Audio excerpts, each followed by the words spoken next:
Okay, paano mag-post sa Shopee video? Search lang tayo ng item, any item gusto nyo i-promote. So, search nyo lang, sample, rice cooker.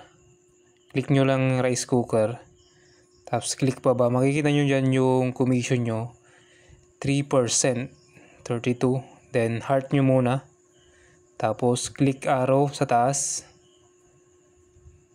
Tapos, dyan, click arrow right. Yan. Then pag wala kayong item nito, pwede nyo i-download muna yung mga picture. Yan o. So magta-download siya.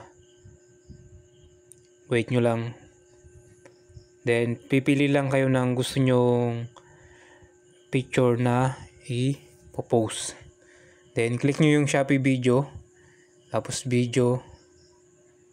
Then select yung picture. Yan o. Depende kung ilan yung gusto nyo. Pwedeng 5, 4 or 4. Tapos add kayo ng music. Yan. So ito yung tips pag wala pa kayong item nito. Okay. Tanggalin nyo yung mga price. Tapos yung mga checkout. Lagay nyo lang yung nakalagay lang yung details ng item. Rice cooker, sample rice cooker, tapos lagay hashtag home appliances. Search natin home appliances kasi yan yung categorize nya. Pag okay na, tapos pwede nyo nang i-post. Yan o. So wait nyo lang yan, mapopost po yan mga brad.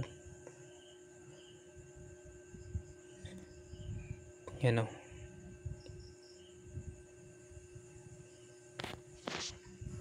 Okay, after few minutes yan na post na po yung item. Yan o, yung rice cooker na. So ayun na post na mga brad. Pag click mo yan, yan po yung item na pinost mo. Pag so heart mo, pwede ka lang mag-comment dyan mga brad. Siyempre yung i-comment mo dapat related sa pinost mo mga brad. Para hindi tayo ma-violation. Ilagay lang natin multi-functional rice cooker. Okay. So appliances to para sa kitchen.